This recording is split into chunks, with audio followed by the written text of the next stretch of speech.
How to log in PHPMyAdmin? To log in PHPMyAdmin, you have to go setting application. Firstly, you have to install the first PHPMyAdmin. Search here PHPMyAdmin, PHPMyAdmin. Check it is installed or not. If this is installed, you can just click the button, automatically install it, the install button. So go our main dashboard here. This is the website, so click the shortcut click and go the database click, and this is the button to log in. Or you can open it PHPMyAdmin, or here also open option there is edit database, edit user management, delete button, new database click.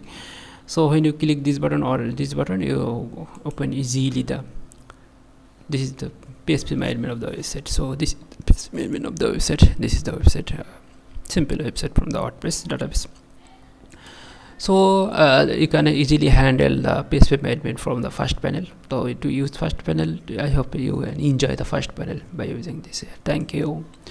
If you face any issue to use the FastPanel, after facing any issue, I can solve your FastPanel issue. You can knock me from the contact in the description. Thank you.